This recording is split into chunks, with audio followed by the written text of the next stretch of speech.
Hello again, everybody, and welcome to another edition of Pro Wrestling Inside and Out. I'm Rodney West, along with Jack Ward, and we will be calling the action yet again this week. Brent is out again this week, but hopefully be back with us next week. But big time event here tonight, as always. And many of you, as you said last week, didn't even notice he was gone. All right, so there you go. Jack, how you doing tonight? I'm doing good. Busy day. Frustrating day. I'll live through it. It was a good day.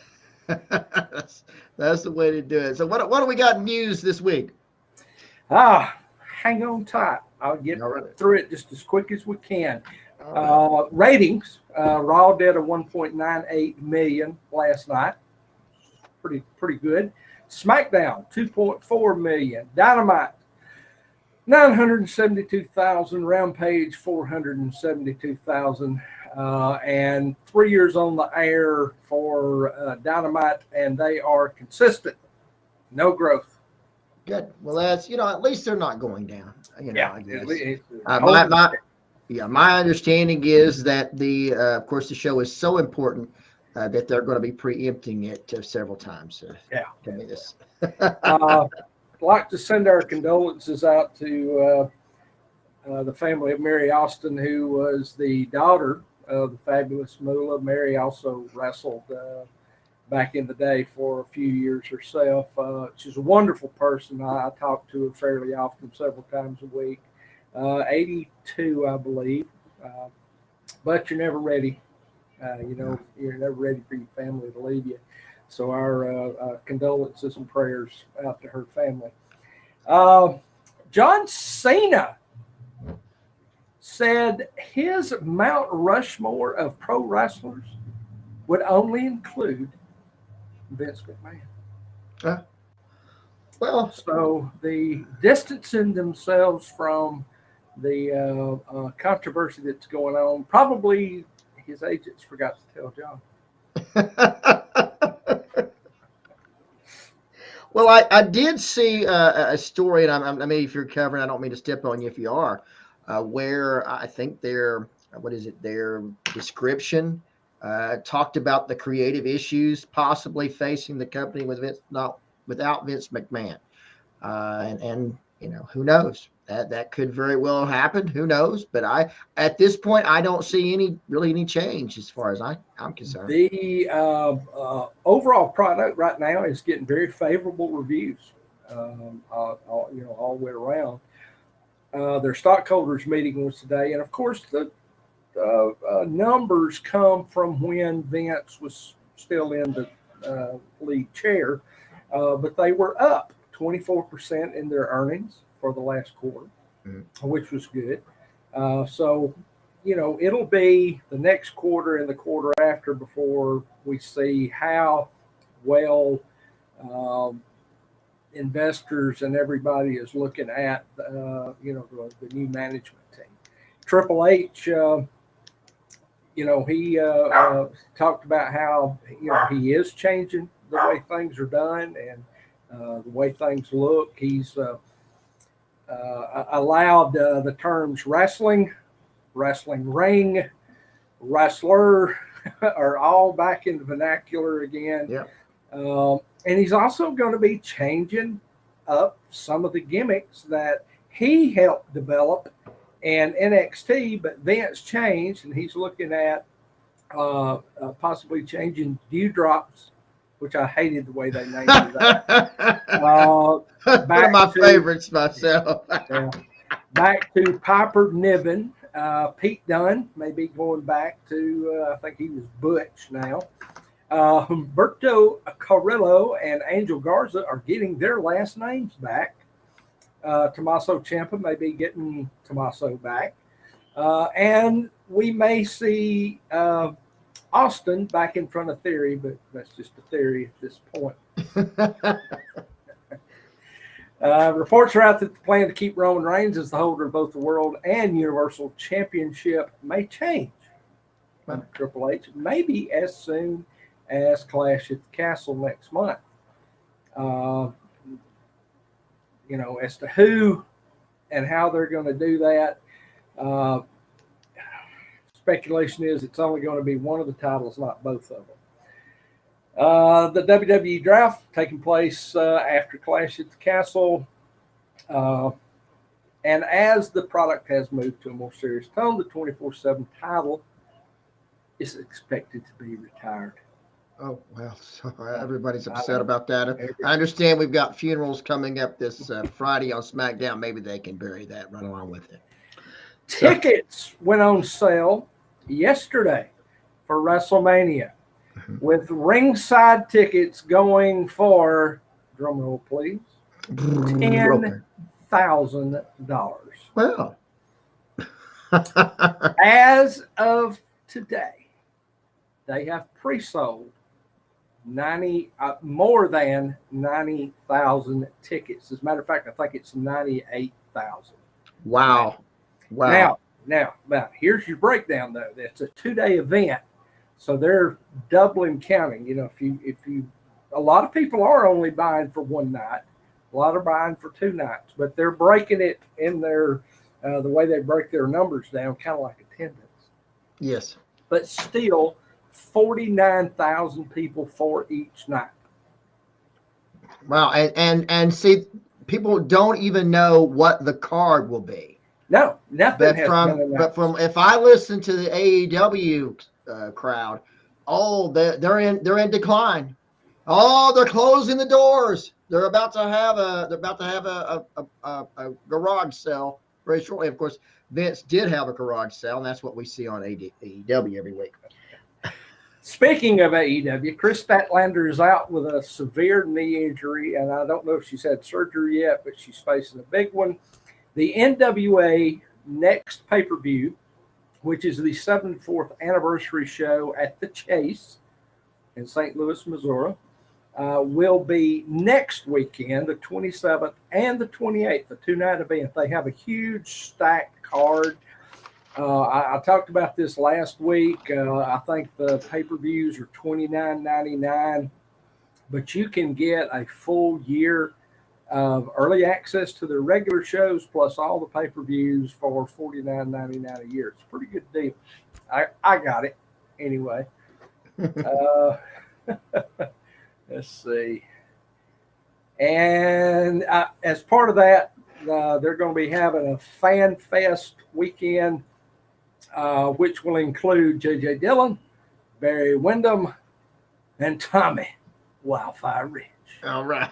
So y'all, if you're in the area, go see the pay-per-view, buy the pay-per-view. I'm telling you, they've changed the whole direction of this product from their first season when I was watching it, and was very disappointed because of all the comedy and humor they have. They have little to no humor, comedy in the product now, and I really like it. For the TV shows, they don't even use music. Oh, wow. Walk out to the ring, and it works. What? Unbelievable. Unbelievable. I'm surprised he didn't have a rebellion over that. Now, and let's do our top 25 for the tag teams. All righty. So let's do a review of what we're up to right now. Let's start back at 25. Today we're up to number 14. So let's start at number 25 and just remind people where we've been. Okay. At my 25, the Nightmares. 24 was Rocky Johnson, Tony Atlas. 23 were the Graham Brothers. 22 was the Stud Stable, Valiant Brothers at 21. 20, Blackjacks. 19, Pat Patterson and Ray Stevens. Number 18, Ivan and Nikita Koloff. 17, Sergeant Slaughter and Don Kernoodle. 16, Ricky Steamboat and Jay Youngblood. 15 was Terry and Dory Funk Jr. All righty. And so now, number 14. My number 14 are the Briscoe brothers. Briscoes, Jack and Jerry. Absolutely great.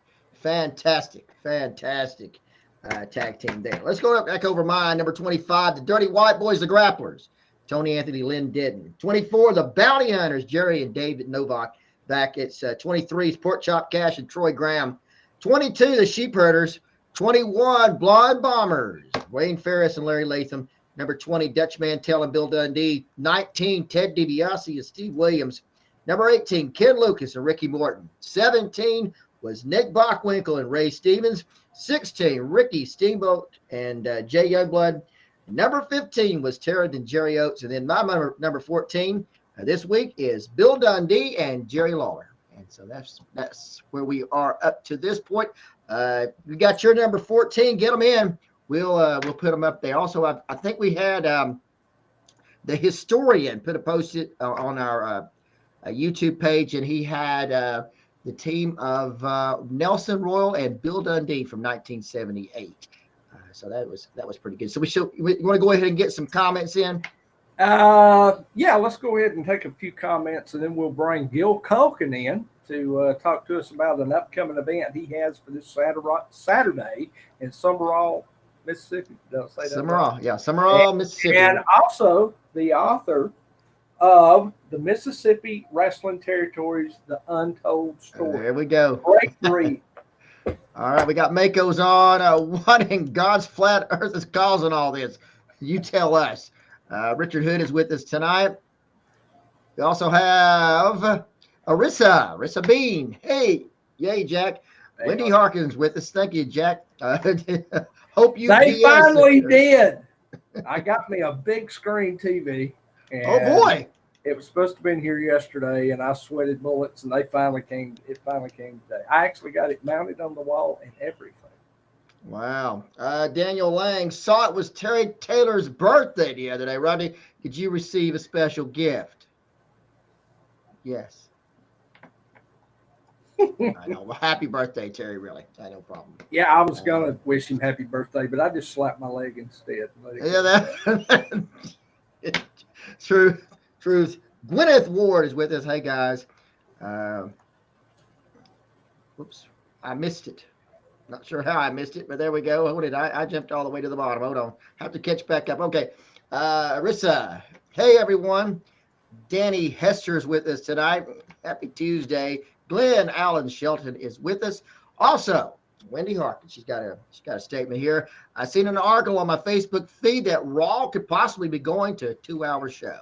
Not right now. There's a lot of people that's wishing it would, Triple H being one of those, but that's a USA Network call, and right now they're very pleased because 3 hours of Monday Night Raw puts them in the number one cable position just about every Monday night when football is on. Excellent. Mako, I've been to Memphis twice. Both times visit Graceland. Bill Street was nice, and BB King's chicken and ribs was awesome.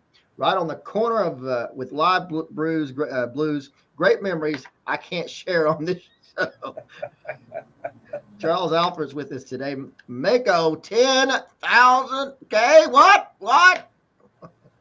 If you buy two, you're still paying almost an additional $5,000 in taxes and fees. Greg Busby, the Triple H era. Arissa, she's laughing. No thanks. Wouldn't pay $100, let alone $10,000. Hey, I'm with you on that. No way. Greg Busby, AEW needs to rebuild. Arissa, again, NWA is the best anyway. Greg Hickey's with us tonight. Albertville Wrestling beats WWE. I say, guys, hi. I don't know what you're drinking, but I want some. Arissa, I will be going to NWA 74 weekend. Wow. All right. Beautiful. Glenn Allen Shelton's with us. Jericho versus Moxley was a bloodbath. Jericho hard way, then pulled the earring out. Yeah, that's always good. And that builds ratings. I think he must get paid extra because he wants to bleed in every single match. Well, I understand. Maybe he needs to give blood. Maybe he's got an excess. Daniel Lang, love old school territory logos on the back screen. Can't wait for your territory talk shows. All right. Excellent. We'll be getting to that shortly. Greg Busby, no more WWE 24-hour championship. Thank you. We're all happy about that, I think. We've got David Townsend with us. Love it. Glenn Allen Shelton. Briscoes of the Funks. Yeah, Briscoes. Vicky Mayfield's number 14. The Oates Brothers. Ted and Jerry. Mine was he got me. We're about on the same link there. Number 15 there was for me. Daniel Lang. Not the 24/7 championship. It's the best title since the Western States Heritage Championship. Mako. At least that was a beautiful belt. Yeah, Mako, number 14, the Wild Samoans, Afa and Sika. Wendy Harkin, her number 14 was the Rat Patrol, Steve Armstrong and Johnny Ridge. Mako, where's the third wheel? Yeah, he started a whole new business endeavor. He was been out working today on this new venture, and hopefully he'll be able to settle things down. He'll be back with us again next week. Greg Busby Moxley is out there. Yeah, he is. Arissa, great informative show. All right, thank you very much. Jeff Domes, can we trade in the 24/7 title for the Hardcore Championship? Brass knuckles, that's what we need. Brass knuckles, exactly. I'm surprised. On the other AEW's got the TNT champion and the TBS champion. Probably wouldn't be long. They're fixing to introduce the Trios Championship. I believe they're only 2 belts away from everybody in the company having a wow, or as we like to call it, a continental show. There you go. And we're all caught up with the comments. And of course, as always, we thank you for joining us in your comments. Dr. Philbo Bryce is here from Dothan, Alabama. Mako, let's go. We got one more here. The Mox guy is a fool, makes blood mean nothing. You're exactly right. Exactly. You're exactly right. And when you do anything you do too much, it causes its value to go down. And that's the truth about it. All right. We ready for Gil? We're ready for Gil. All right. Let's bring him in.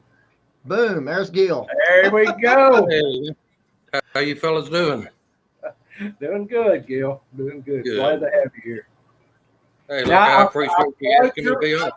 I've plugged your book once already, but let's plug it again. Tell them where they can get this at. On Amazon. It's that's the only place it's available on Amazon. It's the Mississippi Wrestling Territory, The Untold Story by me. So it's a very good book, very informative. Well, thank you. I tried to make it entertaining, in a way, and then to just go through my experiences with the wrestling and what exactly happened during that time, especially the period where we broke away from Watson McGurk. Yeah. And I'm going to let y'all in on a little secret. Everything that you read and hear or read or see on the internet is not 100% true. What? Can you believe that? Oh. So I was saying a lot of different things, a lot of different reasons we split, and it was a lot of ridiculous things out there. So I wanted to set the record straight on that too. Well, just so that everybody out there knows, I had not met you, not talked to you in any way. I bought this book off Amazon, and I read it, and I was so enthralled by it that I sent you a friend request, and we talked. Right. It's just great. I highly recommend if you love the history of pro wrestling.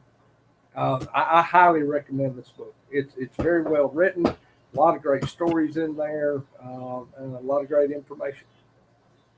Well, I appreciate it. I've gotten real good reviews on it so far. So it's been out a little over 2 years now and still doing pretty good. So, and I want to thank you guys like yourself that have plugged it for me and recommended it. I really do. No problem. That's all in what we try to do here. We're trying to preserve our history. Right. We talk about the current stuff, but we try to do that at the top of the show and get it out of the way, and then we're open for real business then. Yeah. So you got a show coming up, your first show in how many years? For myself, Mm-hmm. Since 1988, I guess. Really. Been a minute. Yeah, when the territories died out, things changed so much, and you know that. And it just wasn't anything going on locally or on a regional basis that was worth watching. You know, I went to a couple of events that they promoted professional wrestling. It was nothing close to professional wrestling. You might have had 20 or 30 people in there, and guys getting in the ring just trying to show off all the moves that they had been practicing. There was no rhyme or reason, nothing. Yeah. And for a long time, I said, there's no way I'm going to get back in the wrestling promotion. You know, it's just never going to be the same. But now, I say over the last couple of years or so, it's a lot of really great talent out there in your area, in Alabama, in Florida, Mississippi. And I just felt like this was the time to do it. I never thought I'd be back in the promotion, but here I am. So, and my partner in crime is Steve Starr. And of course, Steve wrestled, and he was trained by Thomas Tate. So he was trained the right way. And the promotion he was involved in before, he finally talked me into coming to one of his shows. And as a matter of fact, it was in Summerall, Mississippi, about 3 years ago. And when he had been telling me, after I'd met Steve, and he was telling me, well, I'm doing the old school wrestling, and we're doing right, this and that, I was thinking, yeah, you know, like everybody else. But I was thoroughly impressed when I went to Summerall. He had, I think, over 400 paid admission in there. The crowd was pumped up. They were rowdy, had great talent on there. And I was really impressed. And he's doing it the right way. Yeah. He doesn't have a lick of sense, but he's still doing it the right way. But I'm trying to keep him straight. But I can't think of anybody, any other person I would be involved with in this venture. Because Steve, we look at things the same way. We have the same ideas. We have the same vision and direction we want to take this promotion. And I believe we're on the track, and we're going to find out starting Saturday. Good deal.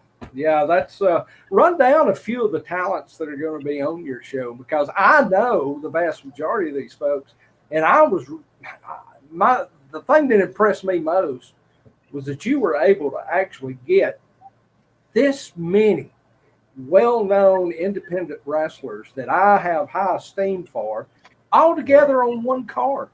Normally you see 1, 2, 3 of them maybe on shows out there, but you have stacked this thing from top to bottom, and I'm impressed. And look, a lot more guys like these want to come in for us. Yeah. We can't put them all on one card, but we have 4 or 5 other matches lined up. But I'll just give you the rundown of what we have booked. And the opening match is Justin Cole, Big Swole, if you know him, against Walker Hayes. That's a main event anywhere. That's the opening match. We've got Hunter Law versus Wes Warren. And that's going to be something to see. Yeah, Wes. Davey Rich had to cancel on us. We had him against the Black Ranger, but we have a great substitute for him. We'll let the people know Saturday. We've got Zane Stevens. Zane BTY Stevens. This guy's awesome. Yeah, he is. We've got the Southern Stretching Crew. We've got Mustang Mike, Fordell Walker. I mean, like I said, these are top guys anywhere, all on one person. It's going to be a night for the fans that do come. It will be well worth their effort and their money to come see. Yeah. Strongly agree. And that's how we plan on doing every one of our shows. It's going to be top talent. It's not going to be a main event and a semi-main event and then just fill out the bottom. It's going to be top matches from start to end. That's what we're doing. So sounds good.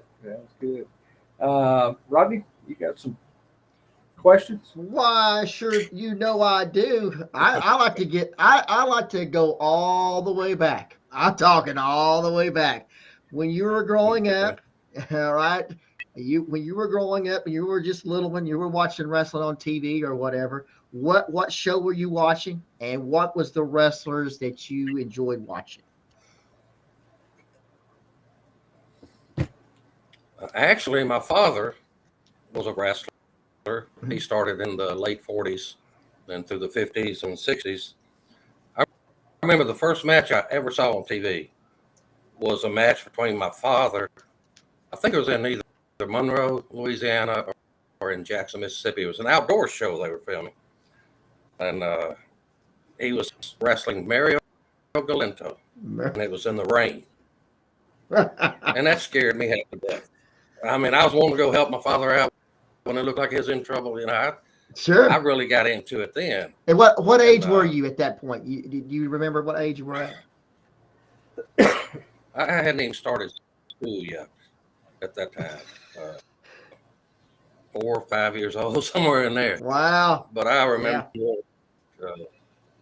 and the funny thing was, and I wrote about this in my book. I think I was running to my room to get a baseball bat to go help my father or something. But there had formed a little puddle in the middle of the ring. It was a little dip in the ring.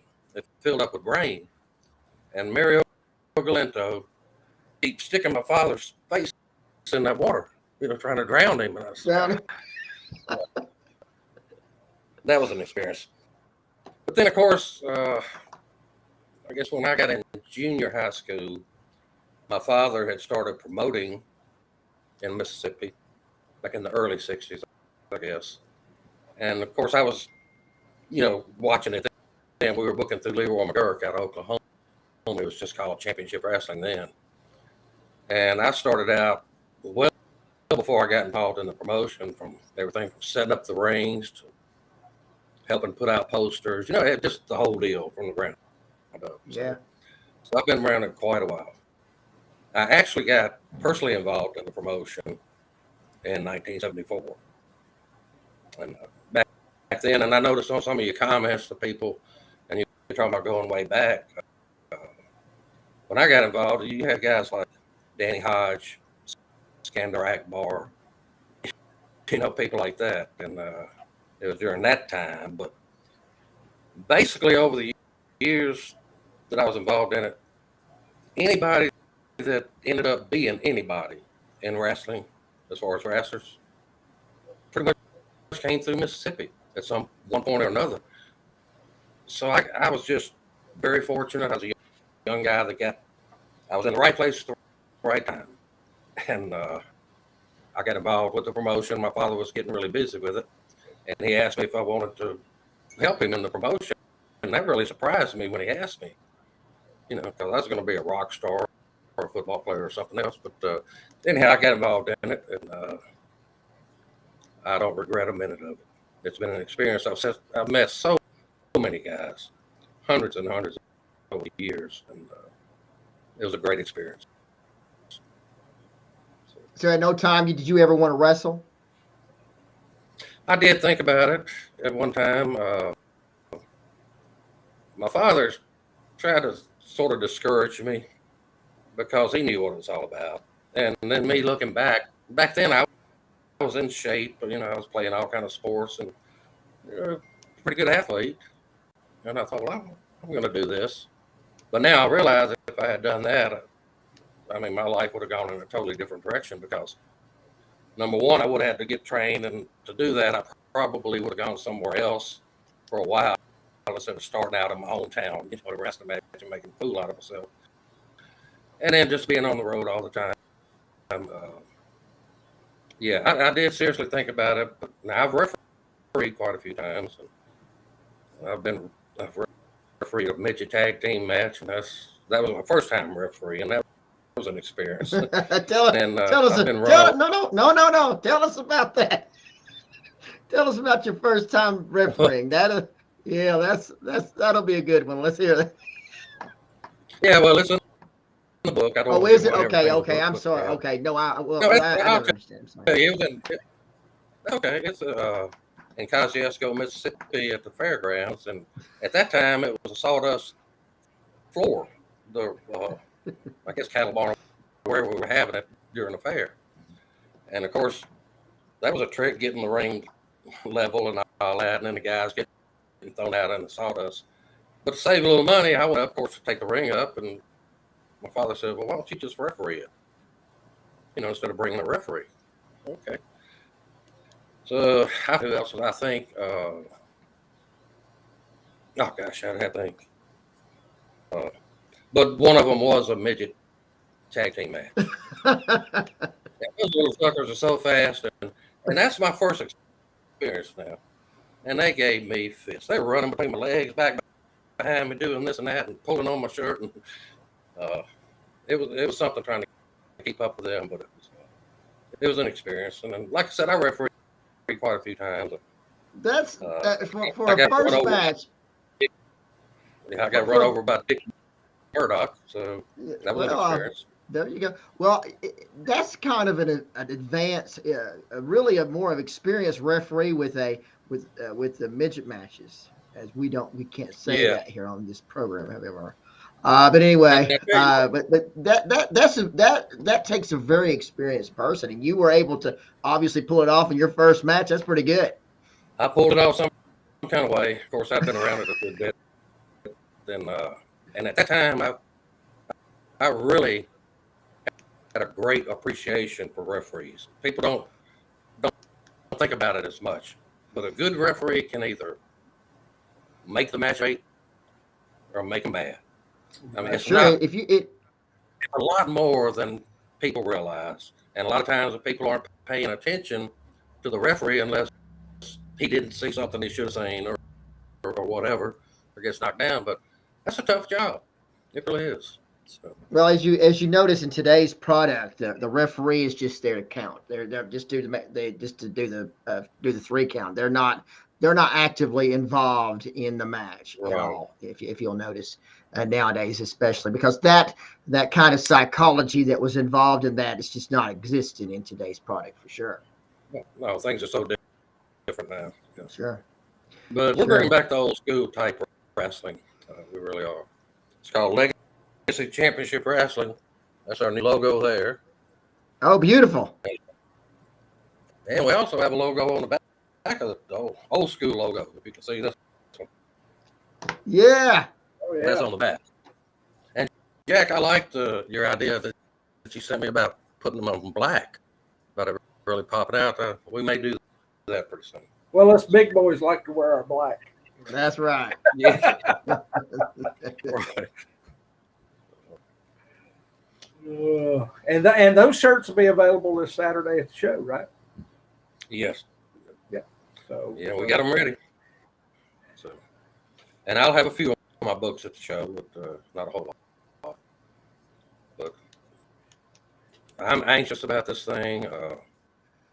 I'm excited, and then again a little nervous, because we just don't know. This is our first match, and we're gonna see what happens. We're planning on blowing the roof off the high school this summer, and I think we've got us to do it.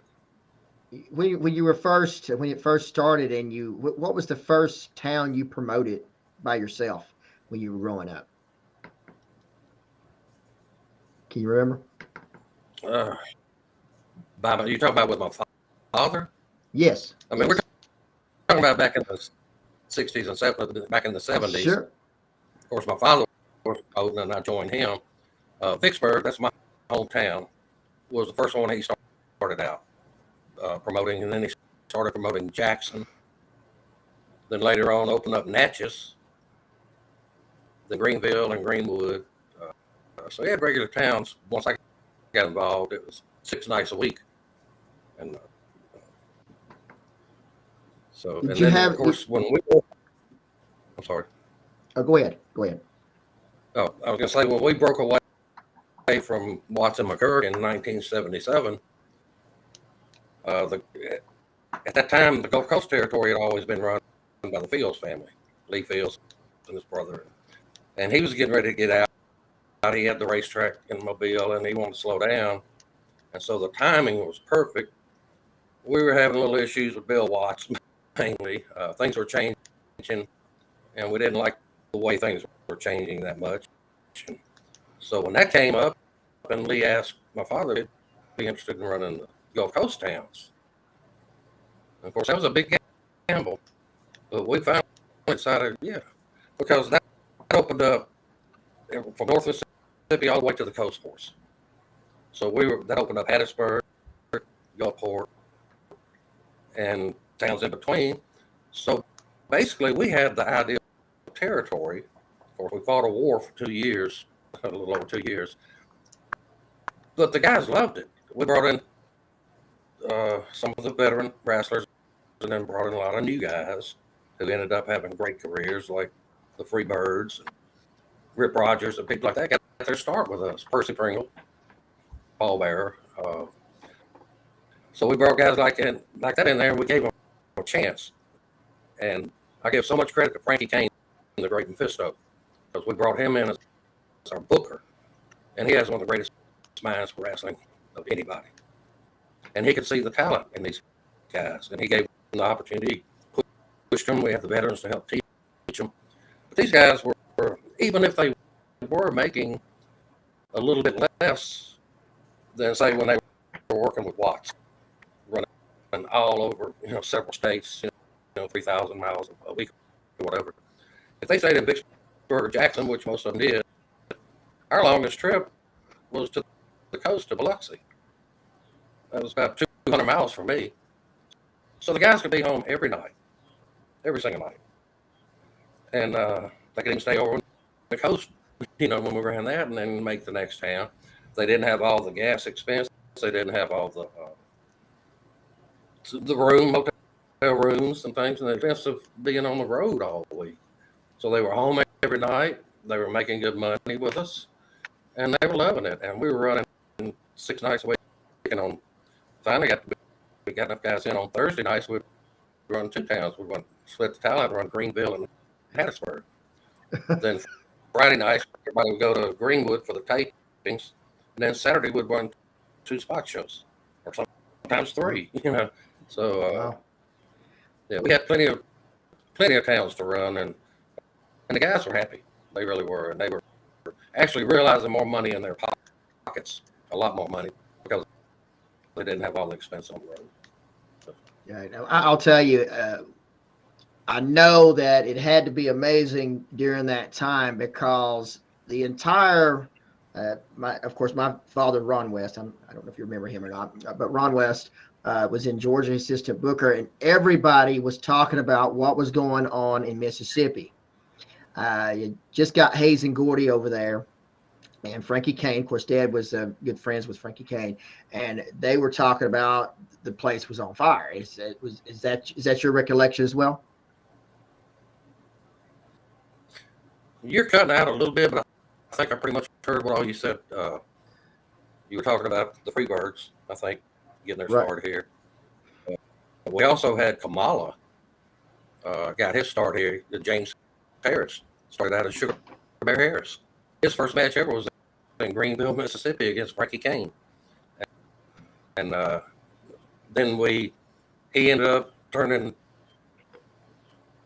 not from the good guy to the bad guy when Percy Pringle came in as a manager.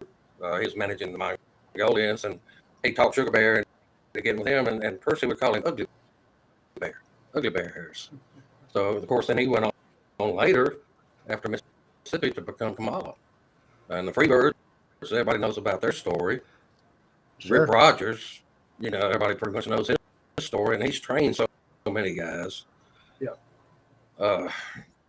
It's just these guys, they just needed a chance, and Sure. had the natural ability, a lot of them. And of course, like I said, we had the veterans in there to teach them, but working with different guys 6 nights a week, and we were giving them a push, and it paid off for them. So we had Awesome. a lot of guys in and out. But yeah, people are still talking about those guys and those days when it was International Championship Wrestling when we broke away. And of course, we had a war with Watts. He was trying to beat us out every kind of way, out of Jackson, and it even ended up at some point we kept him out of the Coliseum for quite a while because the manager didn't want him in there. We were in there every week, but then I think they threatened to sue him, and so anyhow they ended up getting that. At first, they were running another location on the same night, but we'd have competing shows the same night in Jackson, Mississippi, and we were outdrawing them. really Well, were. Now, if you'd well, asked Bill, he would deny that, but I guarantee well, you of we were. course. Well, But, well, you had the home field advantage for sure, and normally the hometown show more or less in that day and time normally won. that's it. That's where they underestimated us a lot, and I say we as more my father, because my father had built up such a reputation with people in every town that we were running in Mississippi, from every coliseum, every building, every high school, law enforcement, everybody. I mean, George Culkin promotions. That's what they knew, and everybody respected my father, and that was such an advantage to me. And so, yeah, they thought they were going to come in and just run us out. They figured in a month or two we'd fold. We didn't do it. We weren't going anywhere. And that surely is a testament to your father's ability to make those connections with It those is managers, with the TV stations, and that's something right. that a reputation like that, a man of his word, that means a lot. That means a lot, especially when you're competing against what I would assume you think was a juggernaut that was going to try to come in, not for the purpose Right. of just competing, but actually to put you out of business.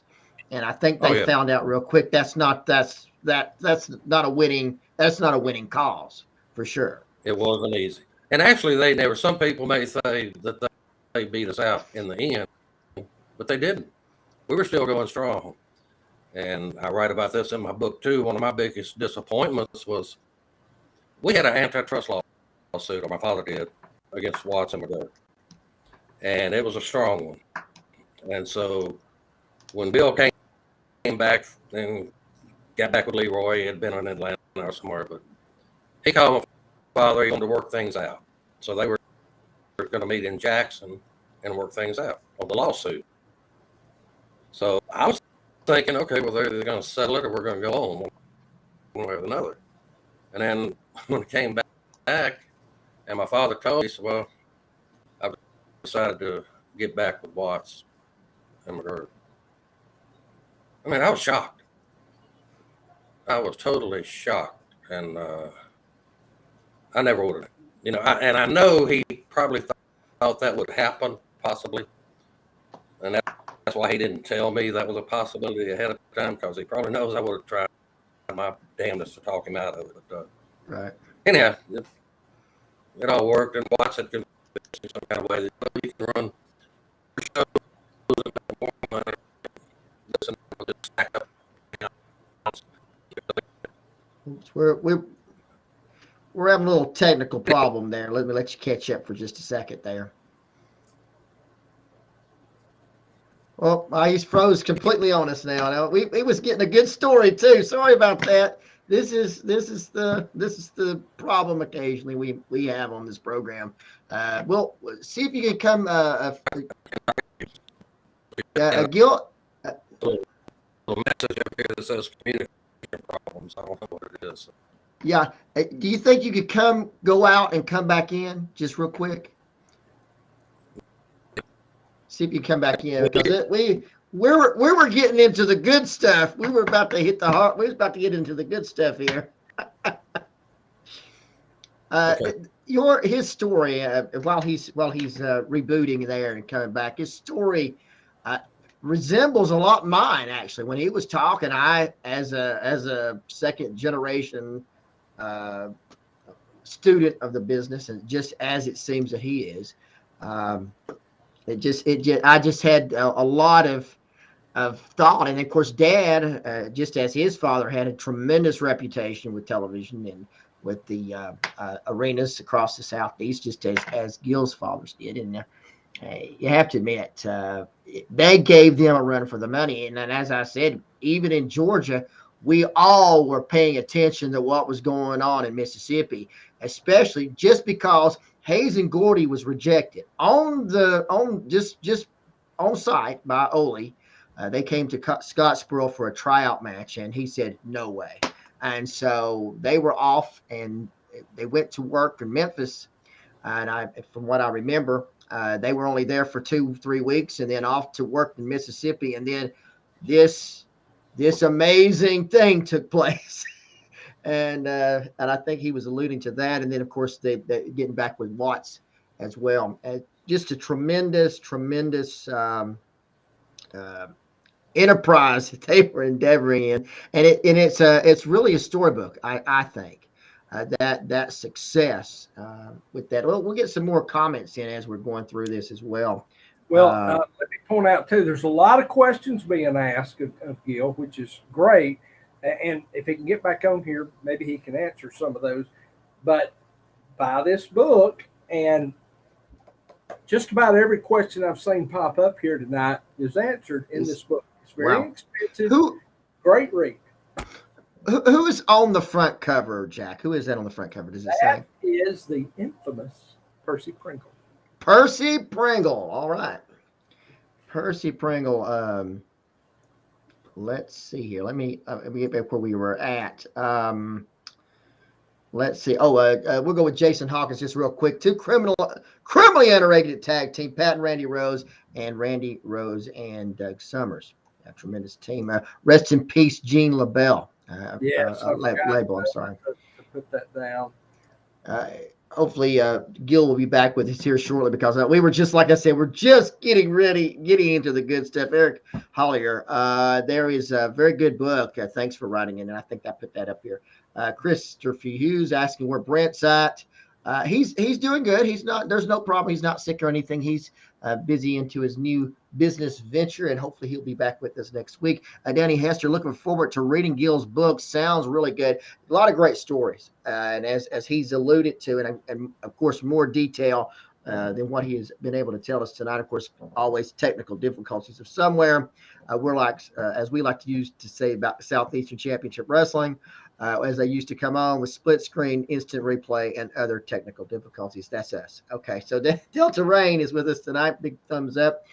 Daniel Lang. If fans never saw the AWA tag team matches between the Midnight Rockers, Doug Summers and Buddy Rose, they really missed out. Should go out and away and find the matches. They're super matches. Victor Nash. Hello, everyone. Hope all is well. Christopher Hughes. Guys, I'm a Brent Mark. I want my money back. And of course, Mr. Culkin, hello to him. Jason thinks Peacock may have the match that they're talking about, the Rockers against Doug Summers and Rose. They had a lot of matches, and all of them very, very good. Yeah, Glenn Allen Shelton, he has it on VHS. Of course, they was talking about the card coming up this Saturday night in Summerall at the high school. He's got a lot of great talent on it, no doubt about that. Coming up, Arisa, wrestling was definitely better back in the day, and I agree because it was done in a legitimate way. It was not a comedy or just a TV show. I mean, we're going to the point where we're telegraphing even a turn. We're giving the old soap opera stares at people and that kind of thing. And that honestly has not changed even under the new management of WWE. Arisa, we watched it with my daddy, and that's what I prefer, the classic style NWA uses. And that's what she was talking about, the new NWA show, I think is what she was alluding to. Glenn Allen Shelton's KPR, Channel 11, KDNL 30 in St. Louis. Daniel Lang, did the NWA give you and your dad any trouble? And we'll have to get him back. Hopefully, Glenn, he'll be right back with us. We'll have to ask that question. Okay, it's in the book? In the book. It is in the book. So the question that he's answering there is in the book. Stuart Kemp, we call it old school, but in reality is that era wasn't at the end of these, was the end of the solid storytelling wrestling. One where you believed in the people and you didn't dare to miss an event on TV, and certainly not if it came to your own town. This statement that Stuart, you want to comment on that because it's profound. It's exactly what he's. And that's it. I remember as a kid, we got the Nick Gillis wrestling out of Chattanooga. My grandfather was a huge fan. He's the one who turned me on to professional wrestling. And I remember begging my mother to make sure we could go to his house because now we could watch it at our house, but I loved watching it with my grandfather. So every Saturday I would beg, please let's go to see Mama and Papa. You know, now I love Mama, but I wanted to see Papa because we got to watch wrestling. So yeah, and it was about those stories. They drew me in as a kid, and then later on when I got into the business, I learned real quick because I was around guys who made a living at this, who made a living at wrestling and telling stories in that ring, and I found out, and it's still true today. If you tell a good story, people are gonna watch it. Triple H made a statement the other day that I profoundly agree with. They don't remember the wrestling now, but if you tell them a good story, they'll remember that. Problem is WWE hadn't told real good stories in a long time, but I'm hoping that they're turning the page on that. Absolutely. Think about if you had a major main event match when we were talking about that. It was very rare, wasn't it? Very rare that we'd have a main event match. But if they did, everybody would be watching. Everybody be watching. And the total mindset has changed then too, because we used enhancement talent back in the day. I was one of those guys for a lot of my career, and loved every minute of it. But we knew what our jobs were. We were going there. We were making the regular guys look tremendous, and that was our job. Now I hear it all the time. Oh, they use some job boys on WWE, or they using job guys on AEW. Because they don't understand. Fans, this generation doesn't understand what storytelling is because we've gotten so far away from it for so long. Yeah, they're just so used to watching the match. Oh, Mr. Gill's on his way back. I think I heard him clicking in. I hope that's him back. Charles Alpert, Skander Akbar, and I wanted to talk about Akbar with Gil and an issue, a situation that took place in Jackson, which the police were having to be called in for death threats and all this. Well, I wanted to talk to you about that. Hopefully, I think he's trying to get back in. And again, I can hear him, but it's not coming through. He must not have a good internet. The internet connection must be would be an issue there. Arissa, you gotta love actual storytelling. Absolutely, pro wrestling. Richard Hood, Pro Wrestling Inside and Out. Gil, thanks for coming on the show and talking about wrestling in Mississippi. Yeah, and hopefully he's going to be able to get back in because we're coming up with some of the good of the comments coming up this Saturday night in Summerall at the Summerall, Mississippi. Follow us at Facebook at Legacy Championship Wrestling. That's from Steve Starr. I do believe he was commenting about it. Steve is a great guy. Roll Tide, buddy. Excellent. That's coming up this Saturday night, and of course you can follow them on the Facebook. Daniel Lang, and this is what we were talking about, where Hayes and Gordy green as grass when they came through Mississippi. I'm going to say no. They were green as grass when they worked for Nick Ulis, I tell you that. But no, I don't. By that time, they were. If you watch the match, and if you go online, Daniel, and watch the matches between the Hayes and Gordy, and it was actually the first time they called themselves, that I can remember, they called them Freebirds. I think Stewart had said that they called themselves the Freebirds while they were working for Nick. But you watch Hayes and Gordy against Bill Dundee and Jerry Lawler, there's nothing green about that team. That was poetry in motion. And then they actually, I think from what I understand, Jarrett was going to push Hayes and Gordy in Memphis and decided they didn't want to be there. So they left. I'm talking. They just up and left after those fantastic matches. 2 out of 3 fall match. See, you're probably right about that. You're exactly right about that. Then they go to work in Mississippi for Mr. Culkin, and I'm telling you that I mean, we were talking about it. Of course, Dad was, like I said, good friends with Frankie Kane, so they knew what was going on. Kept up with it, and it was. And I will throw this in while we're talking about the Mississippi Territory. I love Lou Thez. When we done our top 100, he was my number one. I think he's the greatest wrestler of all time. Now, he loved Mississippi Territory. He talked about it in his book. He's talked about it in subsequent interviews over the years before he passed away. That he loved working there because everybody was so professional. They were nice to him. You didn't make, and he pointed this out, you didn't make the most money there, but you made good money and you were respected and taken. Oh, well, we're we've lost yet another one, unless it was me that froze. Jack, you just froze up too. This thing's falling apart real quick here this evening. Is everybody? Is anybody else still on with us, or am I froze up? Well, we'll continue on. I'm gonna Glenn out of Shelton. Jack's froze apparently. Glenn out of Shelton. Denny McLean. I guess one of the names. Glenn out of Shelton. Terry Gordy got his start in Mississippi. Daniel Lang. Like I said, I'm not sure if we're still on or not. Anyway, Daniel Lang can't call the midget wrestlers up here anymore. They're billed as micro wrestlers. True. Absolutely true there. Let's see. Oh, and it's just me. It's just me and you now. It's always something. It's always something. Here we go. Christopher Hughes. Today's product is garbage. They are so out of touch with the fans. They have no clue how to get it back. When kayfabe died, so did professional wrestling. And I have to ask you, Christopher. Kayfabe didn't die. It was abandoned. They just decided, no, we're not going to do it that way anymore. Like I said, it's not that it died. They just abandoned that concept altogether because they want it to be a show, pretty much. Glenn out of Shelton, yes, held a Mississippi belt. Let's see. Oh, Arissa. Micro, almost qualified as, okay. Wow.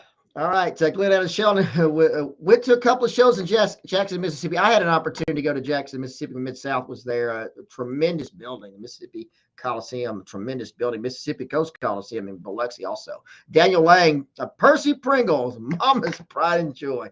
Sure was. Hey, Daniel, which one did the Mama's thing first? Was it Percy or was it Cornette? Which one? Because I'm not sure. Glenn out of Shelton. My cousins wrestled in Mississippi. Got with the Steve Starr, the Mississippi Wrestling Territory by Culkin is on sale at Amazon. Is an excellent read, absolutely. And I'm sorry, ladies and gentlemen, this has fallen apart here this evening, but not the first time, I don't guess. Mr. Culkin, when was the first when you first saw the Freebirds team up? When did you first see them, and did you think they would turn into what they did? Of course, hopefully he will get back. I'll try to get that question in if he's able to get back on. And it could very well be me. That's the one that's off the air here. Frankie Culpepper. I think Terry Gordy was the Mississippi state champion there in the mid-'70s. Correct me if I'm wrong. And that's very well possible. Hopefully we can get somebody back on here. Terry was in his teens when he won it. Absolutely. Delta Rain. Suspenseful, Gil. Can't wait to hear about the rest. And I wish we could get him back on because I'm telling you, it's going to be a tremendous night of wrestling, no doubt about it. When you have his dedication to professional wrestling, just as they have, there should be an excellent show coming up for this Saturday night. I hear somebody coming back on. It's Amigo 3 back on with us. Jack, let me try to get him back up here. Jack, whoa, me and him's turned each other on at the same time. I'll try it. There we go. There he is back. And he's buzzing. Hey, Jack, you're it's like the Three Stooges running this. We can't hear you say anything. Your mic's out. Your microphone's out, Jack. We can't hear anything but a buzz.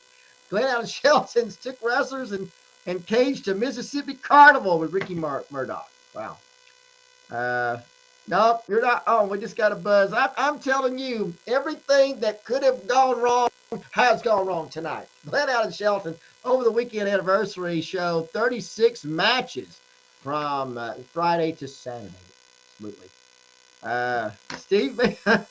Steve, we're sorry about that. Things happen. Glenn out of Shelton. The buzz has stopped, Jack. I can barely hear you, but it's good. We can hear you now. Glenn out of Shelton. See them, Michael. All right. Dr. Phil Grice is with us. WWE has a fresh start. I hope they take advantage of it. Dr. Again, of course, Dr. Phil Grice again. Hard to make a story that lasts beyond one night these days. Greg Busby, is the Fiend coming back to WWE? Jack, you know? It is heavily rumored that yes, indeed, he is. Absolutely. All righty, Donnie Hester, great story, Jack. Classic wrestling. We love is all about family, just like your grandparents' memories. Yes, with mine as well. Mine as well. My grandmother bought box seats at the Memorial Auditorium in Chattanooga every Saturday night. There were 6 seats in those boxes. She bought all 6 because she didn't want anybody sitting with her. Occasionally, we would go with her. And that's a true story. She didn't want anybody else that she got box seats, and she had the same ones every week. I'm not sure how she got them. She slipped a few dollars to the box office manager, Steve Starr. Yes, Steve, you promoted a wrestling show. You've seen these technical difficulties Steve before. has a reputation uphold since he lives in Mississippi, but he is a huge Alabama football fan. He just doesn't want anybody to know that. Okay, well, it's safe with me, Steve. Pro Wrestling Tees with Glenn Allen Shelton's Richard Hood replied to Pro Wrestling and said, Gil, did Marcus Dupree, the football star out of Mississippi, wrestle for a while in Mississippi? He did. Yeah, we're sorry. Apparently, Gil could not get back on, and we apologize, ladies and gentlemen. It's not like I said, it's not the first time. Trace Fielder, does Meridian run any cards now? I'm not really sure who all's running. They do have several pretty good promotions over there, but they're fixing to have a great one. Glenn out of Shelton. Denny was a promoter of NWA Mississippi. Steve Starr, no Meriden doesn't have any. No Meriden does have any wrestling. All right, he would know. He definitely would know. Dr. You're on. Oh, Dr. Philbo was telling me I was on. And at first, I thought maybe I had froze up, Jack.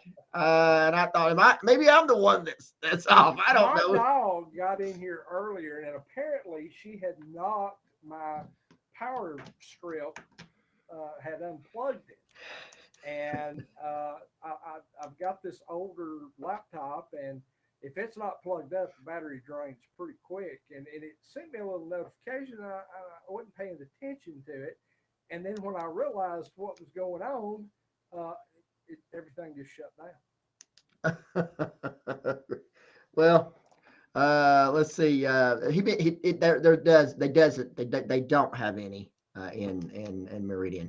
Greg Besby, we're here. Yeah, that was when everybody froze, and I thought it was me. Sometimes you could be talking away and you're out. Of course, Charles Belford. Hey, Charles, we didn't get your number.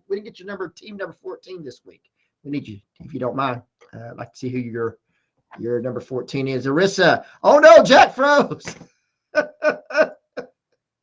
Glenn Allen Shelton, you're still going strong. Yep, talking to myself, which is normal for me, by the way. I can carry on a great conversation with myself. Frankie Culpepper, I watched the Goulas program. I remember when they came in as the Freebirds. Terry had been in it from youth. Before Chattanooga, they were in Florida, Canada, and, of course, Mississippi. Yeah, tremendous team. And yeah, you have to admit that the abilities of Terry, the way Michael conducted himself, just stars, absolute stars. Mako, not true on the net. There's false info. It's the Fiend. The Fiend is here. Run. Frank Culpepper. That was in 1978. All right, Eric Crawford is with us. 222. God bless Mr. Wrestling. 2 true old school wrestler. Absolutely. Carl Schmidt is with us. Hello from Bill Watts' Mid-South. I got here late. Things faded in and out. Sorry about that, Carl. You think it's Sorry late about out that. there? You should have been here. Yeah, that was some whoo. Christopher Rue, you're right. That's a great word for it. Abandon. we were talking about, he was talking earlier, I'm not sure if you were here, he was talking about that kayfabe died, and then we both agree it didn't die, it was abandoned. It was absolutely abandoned, and a lot of those great formulas were abandoned over those years, just completely and totally shut down. We'll be talking about in great detail what happened to Georgia when Georgia Championship Wrestling abandoned Georgia, basically, and went to Ohio, West Virginia, Michigan, was the death of Georgia. We'll discuss that in our upcoming series that will be starting, I believe, next week. That will start September the 12th. September I'll go ahead 12th. and give the That's details right. on that. Subscriber only will be in on that. That's $2.99 a month to get in. No holds barred. It'll be Mondays from 8:05 p.m. until 8:35 p.m. That's Eastern time. And we go deep inside the wrestling business and talk about things we would not talk about in our regular video. All right. Man, Okay, that starts. Fort Lauderdale. That's right. It's that. Well, we have been threatened to be sued before. Yes, we have. And oh well, they would be in for a surprise. Glen Allen Shelton. It's 7:30 Central. All right, that's the, I guess, showtime. What? Yeah, what is it? I guess that is the showtime for the extravaganza coming up this Saturday night. Glen Allen Shelton. How about follow-up show? Okay, we'll see about that, I guess. Steve Starr, Terry won the Mississippi Heavyweight Championship in 1978. Jeff Dobbs, internet problems. Too bad the WWF couldn't have them. They must pay them off to the net companies. It's true. Let's see. Steve Starr. I booked Marcus Dupree about 4 years ago in Summerall, Mississippi. And of course, that's Trace Felder. Thanks, Steve. Let's see. I haven't seen Michael Barr. Is Michael Barr on here tonight? I haven't seen him tonight. No, he commented a couple times on my stuff today. We haven't seen him on yet. Yeah, he commented on my graphic I made. Did you see the new graphic I made with our faces on the Three Amigos? No. I'll have to check it out. Christopher Hughes, you guys are awesome. Well, thank you, Christopher. We appreciate all of you for showing and for being here tonight. And again, we're going to have to get Gil back on because we didn't even get into the really good stuff. I mean, we got some of the history about how he really got started in the wrestling business from his father, about starting into the promotion end of the business. And then we didn't get really into we were getting into the good meat and potatoes, if you will. Greg Busby, Steve Austin and Pillman was a good tag team. Let's see. Chris Felder, wow. What Marcus's physical shape now, Steve. I know he had bad knees. Maybe I don't. If Michael's on here, I'd haven't seen him. Michael Barr, if you're on here, I'm not trying to go over your comments or not skipping over them. I'm just not seeing them come up as normal because we've become the Keystone Cops of internet shows. Erissa, yes, Michael. Charles Belflower. Well, his tag team was Les Thornton and Tony Charles. Now that was a team, no doubt. Yeah, former Georgia tag team champions. I believe they were champions elsewhere too, but I remember them as the Georgia tag team champions. It seemed like that was Charles was at like 70, 76, 77, if I'm not mistaken. Dr. Philbo Grice is on the post. Silent Jack is demonstrating what commentary on the WWE should be. Oh boy, I still can't turn it up. I'm sorry. I've had to do it. I've done it a few times, but yeah, that commentary kills me. I will say that they, they're no longer hollering in the announcer's ear. Michael Cole, I thought, has been doing a much better job. And what's the tattoo guy that's on Monday nights? Oh, he's the Emmy nominated Corey Graves. Yeah, Corey Graves. Corey Graves did a little interview thing where he was talking about how they've stopped doing that to him, but they've also stopped, for the most part, telling him what's going to happen so that he can actually react to what happens in the ring. That is perfect. Absolutely perfect. Absolutely perfect. And I've always accused Mr. Graves of being their acting coach for that program. Greg Busby, ban Ziegler and his partner needs some beer money. Charles Alford is on with us tonight. Charles, who were the older in shape talent? Not sure the question. I'm sorry, Charles. We've had. I'm older, but I ain't in shape, so I'm not who you're talking. Yeah, we'll be more specific, maybe because we've had to freeze up and stuff, so I'm not sure what we were talking about at that time. Glenn Allen Shelton, how would you rate Magnum TA and Mr. Wrestling number 2? That was a good team, and I will tell you, actually Magnum TA and Wrestling 2 actually had bigger houses than the Rock and Roll Express with the Midnight Express. I know that's I know that's strange, but it is true. Wrestling 2 and TA actually had bigger houses.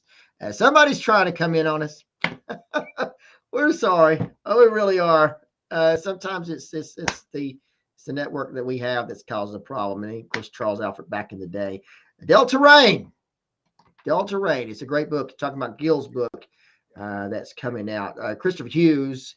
There should be rules, written and unwritten, about pro wrestling, kind of like an Art of War by Zung Zhu.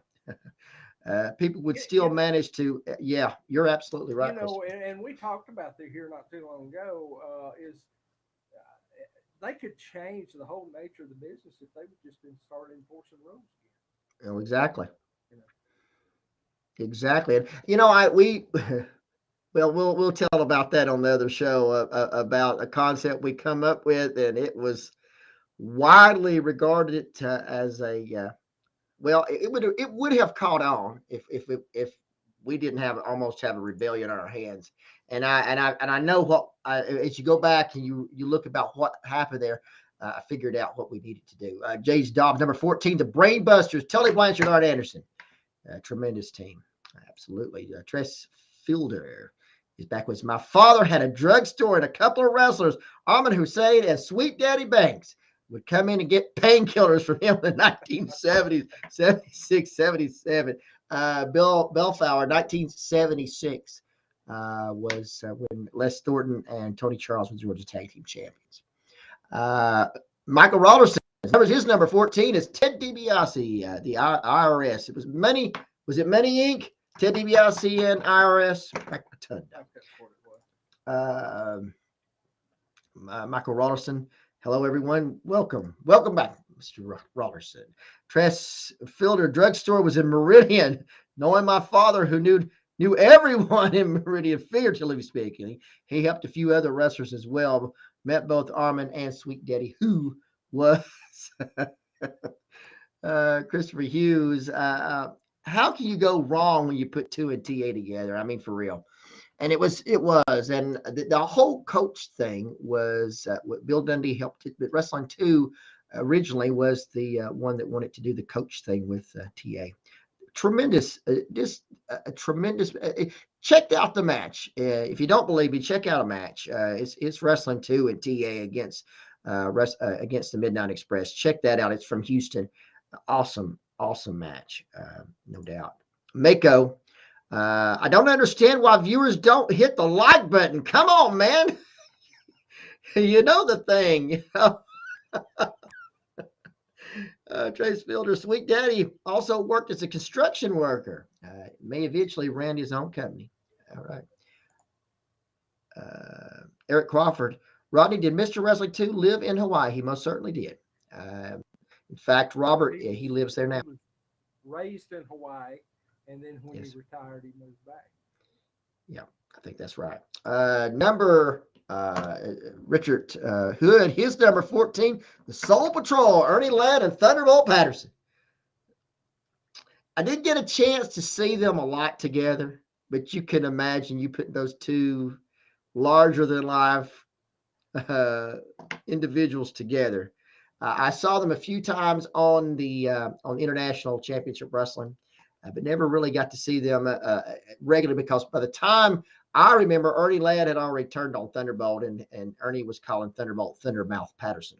And tremendous stuff. Christopher Hughes, his number 16 was the Graham brothers. Absolutely. The Graham brothers, just one of those pioneer tag teams. And I do believe that will be the end of our comments. And again, ladies and gentlemen, get the book again for us. Jack, do you have the book there for us? Again, let's take a look at that one more time. The Mississippi Wrestling Territory, The Untold Story by Gil Culkin, available from Amazon Prime, or Amazon, I'm sorry. Great read. There's few books I will endorse more about professional wrestling than I do this one. I thoroughly enjoyed this book. In fact, I sat and one reading. It's not a thick book, but there's a lot in here, and I read it in one setting one day. That's how enthralled I was with it. A lot of great historical stuff, a lot of great stories. In fact, he just messaged me. He said he's trying to get back in, but he's just not having no luck. Yeah, we're sorry about that, but a tremendous night of action. And I wanted to talk to him about the one question we hadn't got to it yet, but I wanted to get his background in let everybody else know what his background was in promoting. And then to talk about, his excitement level coming up for the one coming up this Saturday night. A lot of challenges when you put on a wrestling show these days. As we've had problems here tonight, it's just being able to adjust and to put on a good show as we try to do here every week. Same thing with him as it's coming up. And I'm sure he's very, very excited about what's coming up. Some of the great talent of today going to be in the ring. And hopefully we might be able to see a few, for those who can't be there, maybe we'll get to see a few sneak peeks, maybe a little bit of some footage from the event coming up this Saturday night. And some are all at the high school. And I think they said the match time is going to be 7:30. We got a few more comments. Let's get them in here just before we get out. But Jeff Dobbs, I think the best kayfabe buster was seeing the good guys and bad guys carpooling 7 to 11 after the matches. Yeah, I had to throw their mask in the back on real quick. Yeah, that's one of our pet peeves, no doubt about it. Here, people who go and I'm going to tell you, there was a lot of wrestlers that went out of their way to do that. Absolutely went out of their way to expose. And many people wants to accuse Mr. Mansfield and Mario Galinto, I think, had some things to say. But when you have wrestlers that, and I'll just tell you, you had Steve Williams and Jim Duggan hanging out each other at the bars in New Orleans after just working with each other did not do very good. In fact, we showed the letter in which Bill Watts sent out, and that's exactly, he didn't call them by name, but that's exactly who he was talking about, Steve Williams and Jim Duggan. And they were just on the main event at the downtown municipal auditorium, and then head out to New Orleans to the bars. It just stupid. Just stupid, people. I just tell you. Eric, thanks for a cool show, Rodney Jack. Thank you. Thank you very much. And sorry, Rodney. Okay. Not sure what you were sorry for. But yeah, we're going to be talking more about that. I want to talk about just real quick something I found. And Jack, I don't know if you've seen it yet, but it's called Ron's Championship Wrestling. Have you seen this yet? I don't think so. It's Ron Wright's own wrestling. I think it was in like 1992. And there's several episodes. I think it's on YouTube. It's on Armstrong. It's the Armstrong's channel there. And they have Continental Championship Wrestling, and it's called Ron. It's Ron Wright, but it's called Ron's. That's the name of the show, Ron's Championship Wrestling. And it was done, I guess it was in Knoxville, and he had a Tennessee, some company with Tennessee on it. It had the banner struck up across the ring apron there. And I just wonder if anybody else had seen it. It's called Ron's Championship Wrestling. Ron Wright. And I just happened up on it, but I just wonder if anybody else had ever checked out Ron's Championship Wrestling. Thank you guys. Another great show with technical difficulties. Yes, always something. And he was saying that he called you Ron. That's all right. That's all right. Michael Schaefer, support independent shows. Absolutely. Absolutely, Jack. I think we'll go ahead and call it. And we made it to an hour and 20 minutes. It's not bad, even with technical difficulties. I would like to remind you. I would just like to remind everyone it wasn't me that had the technical difficulties. I've been here the entire time. I'm messing with Gil right now, and he said he's been trying to get back on. It's just not letting him in. And I said, well, you were a big hit as long as you lasted. That's right. Well, maybe we can. And I asked him, I said, maybe we can get you back here in a couple of weeks. He said he'd love to come back. And he said that you, Rodney, you didn't actually have to kick him off if you were tired of talking to him. No. I was just getting warmed up. I wanted to talk about it. And Gil, I wanted to talk about, and maybe when you're on here next time, I wanted to talk about when Akbar burned Jim Duggett in Jackson and had to have extra police. I believe it was in Jackson. I'm sure it was Jackson that the burning, but I believe it was Jackson that there was death threats and Akbar had to be out there with the bulletproof vests. And I wanted to talk to you about that in Jackson because that I wasn't there that night, but my father was. And he said that was, let's just say it got heat, literally. Anyway, we're going to call it quits. Jack, anything you want to say before we check out here? Nobody can hardly hear me anyway, and I'm tired of talking loud. So, well, as always, we thank you for staying with us even through the technical difficulties. And Gil Culkin, you're always welcome back here, and we wish you the best of luck for this Saturday night's extravaganza in Summerall, Mississippi, at the high school, and we wish you best of luck on that. And of course, as always, we thank you for joining us. Until next week, for Jack Lord, I'm Rodney West, and we will see you on the next Pro Wrestling Inside and Out.